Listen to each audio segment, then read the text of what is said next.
Hey, it's Mike here. If you were ever to see my car, you would know I am not exactly Mr. Punctual about things like maintenance. I will forget about an oil change until that blinking light reminds me. So I guess Car Care to Go is designed for folks like me, and I suspect it's designed for a lot of the folks who listen to our show too. You make an appointment, they show up, pick up your ride, and bring it back a few hours later with the oil changed, the wipers replaced, and the seats tidied. They are accessible all over DC. Instead of sitting in a waiting room drinking bad coffee, why not sit at home and drink your own coffee while they do the work? Get your first synthetic oil change for just $20.23. Get it? That's 2023 with the code FIRST20. No catch. Any make or model. Sign up at carcaretogo.com.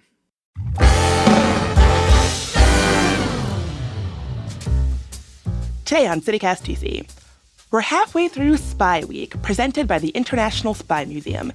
It's a week's worth of podcast and newsletter content about secret agents and covert goings-on right here in DC.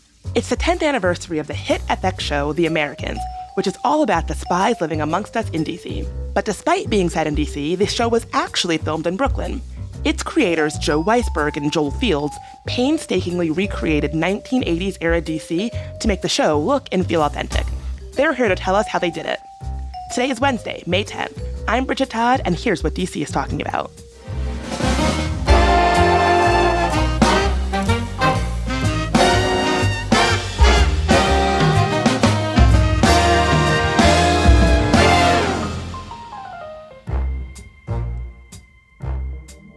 For folks who don't know, The Americans follows two Russian undercover agents who work in D.C. in 1981. Why did you place them in D.C. and not somewhere else? You know, a lot of the inspiration for the show was to try to do it during the Reagan era. It was about both getting the sort of tension of that era when the president was saying the evil empire, and then thinking, where would they really want to go to spy? They'd want to go to the epicenter.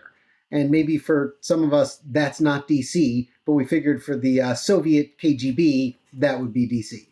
Yeah, there's like this palpable tension where people are always talking about Reagan as like the backdrop of this show. And so even in casual conversation, like there is palpable DC in the 80s energy as the backdrop to The Americans. That's like very clear.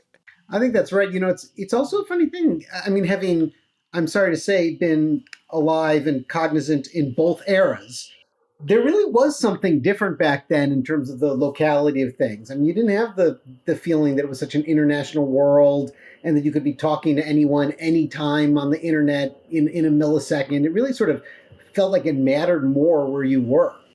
Yeah, where did the idea for the show come from in general? There was, in 2010, a group of Russian illegal spies, illegals just like Philip and Elizabeth, were arrested by the FBI.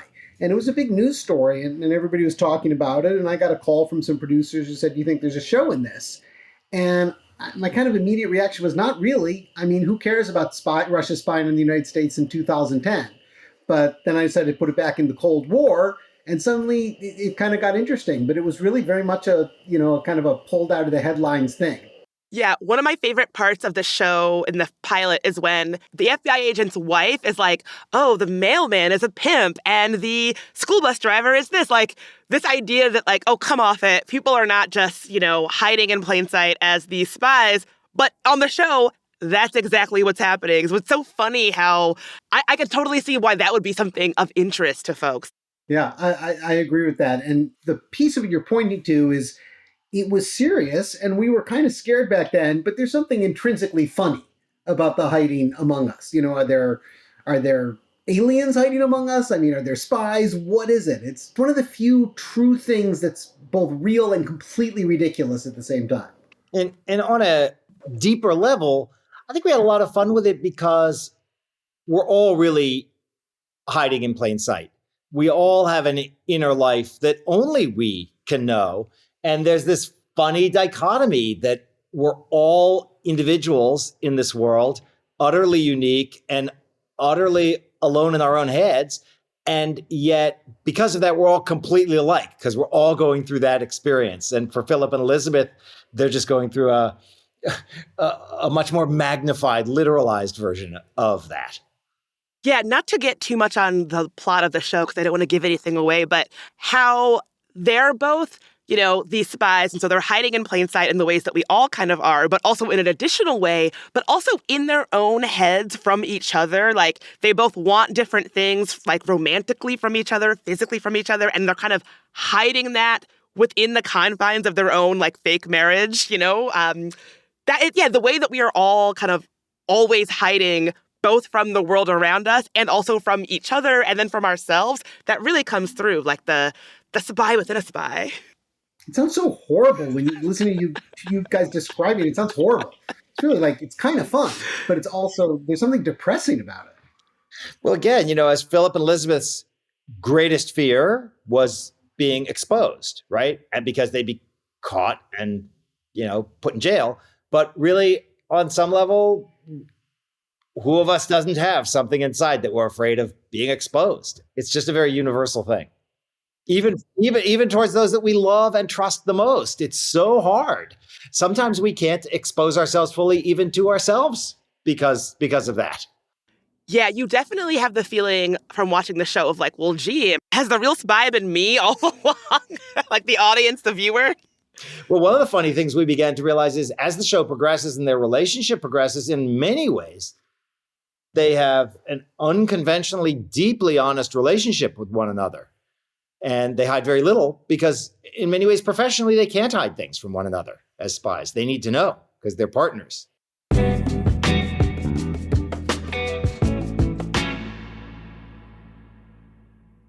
Cold War-era defectors sold secrets outside the British Embassy on Mass Ave.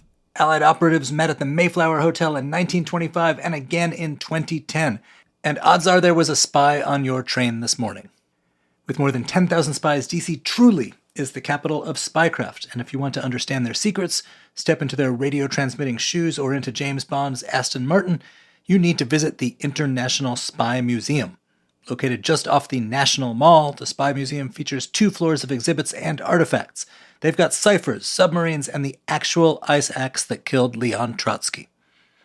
While most DC museums discouraged me from touching the artwork, the Spy Museum gave me an undercover identity and tested my skills as a covert operative in a series of interactive challenges. Book your visit today at spymuseum.org.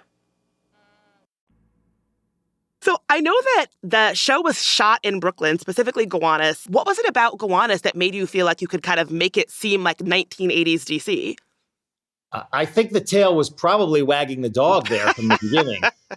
Gowanus was the location where the show was going to be shot for a variety of reasons. The main look wasn't the primary one. However, it was a really good location in terms of 80s DC because so much of Gowanus at that point had been undeveloped. So there were rows of brownstones and apartments that actually looked like they had been left over from the 80s. And there were, places with train tracks that looked not so different, even if the trains didn't look quite right. And also, it was a place that had a lot of what we would call spy locations, which is to say, boring spots that were only vaguely cinematic, despite our director's constant desires to make things seem more cinematic than what they would be in the real spying world.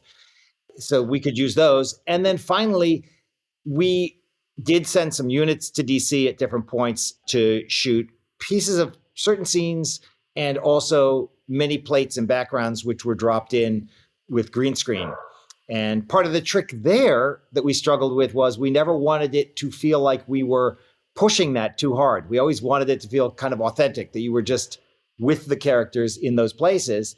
And so we tried not to feature the big usual DC landmarks too often, too centrally. But of course, if you go to DC, those landmarks are everywhere. So it was an interesting and fun needle to thread. I'll add one piece of detail to that too, which is we got a lot of responses from people about, creating DC in Brooklyn. And I think almost all the ones from people in DC were very positive. Oh, this really looked like our home city. But people in Brooklyn were like, I know that corner. That's Brooklyn. You're not fooling me. It's really true, Joe. I'll tell you one other thing that was very interesting about the process now that we talk about it, which is those times that we would go to DC and shoot plates and lay them into the backgrounds of scenes in order to kind of create that subtle feeling that you were there. Joel, can you just explain what a plate is? I think that'll be helpful. Well, a plate is, something that you eat a meal on, And preferably a very exotic meal with your friend Joe. Secondary meaning? The meaning in film is when you lay in a digital effect, you'll shoot what the background will be, and then that is called the plate, and then that will get laid into the image with the actors in action in the foreground, and the plate will live in the background, one hopes, seamlessly and three-dimensionally, so that it all feels like one shot. And sometimes you'll put in some digital birds flying through to make it really feel three-dimensional and connected. that's so cool. So to get the plates correct for the Americans, you all had researchers who were researching like what DC looked like in the 80s so that you could authentically recreate that. That's exactly right. We'd shoot the scene, wherever we'd shot it in New York. We'd then send the crew to DC to shoot the plate. But then all of the landmarks had to be reconstructed with digital effects to take them back to what they would have looked like back in the 80s. So buildings that were new had to be removed. Buildings that were old had to be replaced. I mean, sometimes it's sort of obvious, right? You see a building that's clearly just a more modern design, and you're like, that could not have been there. But other times it'd be a big surprise. It'd be something that looked like it's been there 100 years, and it turns out it was something built in the 90s. They would often go and find old photographs, and sometimes in advance of filming decide that it would be too hard to replicate and recreate, or other times that this was just the right spot. So it was a lot of fun. Oh my God, DC is so weird like that too, where you're like, certainly this building has been here since the 50s because it's such a piece of crap. And they're like, oh no, actually, it was just recently built. That's classic DC. Is there a moment in the show that you feel like is peak 80s DC? I mean, it's a very tough question because, the process Joel's describing, he's making it sound fun, but it's kind of a tough technical process, and you're more worried about not falling on your face than on getting something that would, for example, make you think, oh, we got that so 80s. You really just are trying hard not to have it seem like, 2015. The whole goal of the show was just to feel like you were watching something that was authentic as possible. So you didn't want, as Joe said, any of those moments that leap out and grab you. When I think about it, though, I think some of the fun moments might be, finding, for example, the actual pizza parlor that they would have had takeout from, and make sure that we used the right brand. Or what was that? Junri. There was Junri karate commercial, and that's just a regional thing, from that time. When you take Junri self-defense, then you too can say, nobody bothers me. Nobody bothers me. Junri was a chain of, was it karate or taekwondo? I can't remember, but some martial arts studio. And he had them all over DC, and I think outside in the suburbs and maybe other areas too. And he just had this great commercial where he just tried to, you don't really anymore see, I mean, I guess there's Tiger Showman, but you wouldn't see a martial arts commercial on TV anymore. That was kind of an artifact of smaller markets and local TV and who knows what else. Yeah, I feel like in the 80s, everybody knew somebody who was obsessed with martial arts in the 80s. It's like a very specific 80s thing. It's funny. And I think those were the fun things for us because although we didn't each grow up in DC, we each grew up in the 80s and we remember different regional things from our own childhoods. So it was fun to find those things for that place. So you've mentioned that people who are watching the show in Brooklyn are watching with this careful scrutiny and eye of like, oh, that's Brooklyn. I know Brooklyn. What has the response been like from DC viewers? As someone who's from DC, I feel like you all did a great job of kind of lovingly depicting it, but not hitting the viewer over the head with like, DC monuments, you are in DC, right? What has been the response from folks in DC watching? All positive. The complaints are all from people in Brooklyn.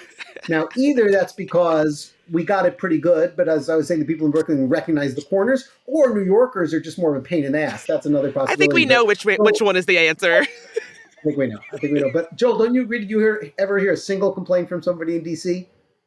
No, of course. There's a part of me that feels like they wouldn't tell us, but then again, they don't seem to hold back their complaints, do they, Joe? Nobody's shy with complaints. No. So not yet. But Bridget, this could open the floodgates. Thanks a lot. Yes. Send Joel and Joe your complaints. We'll include their personal emails. You can send them your complaints. I do love a good complaint, a good rejection. Love it all.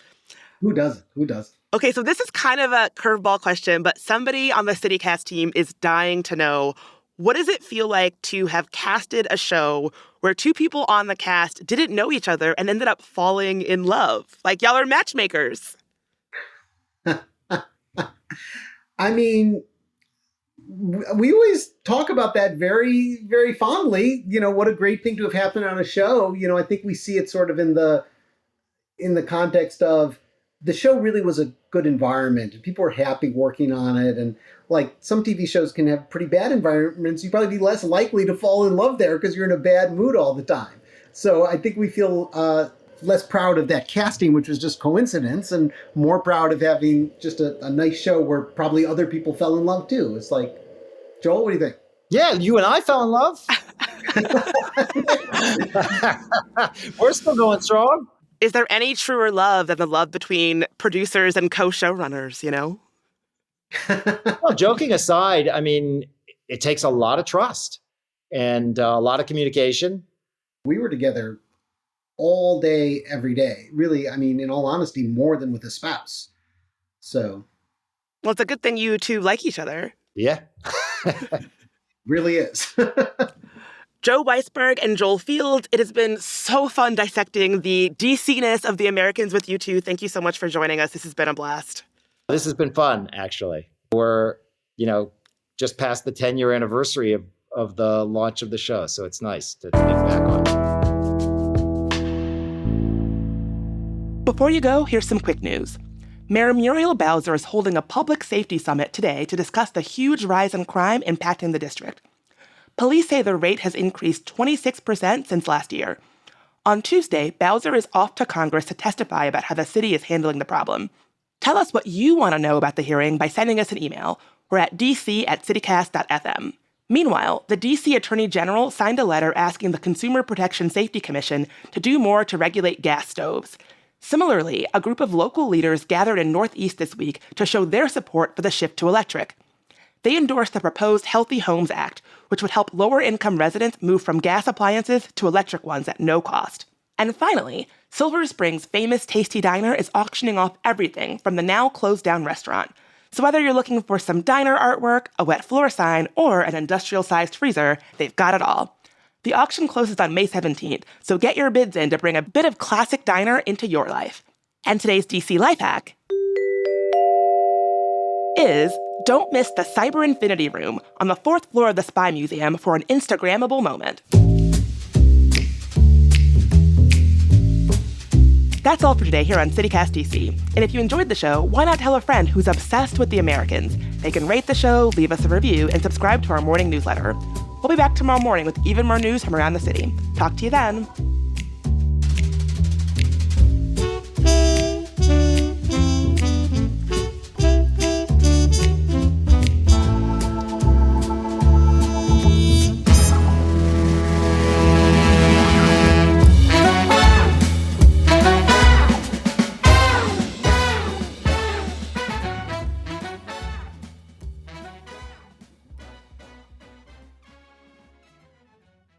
We'll just record a quick goodbye.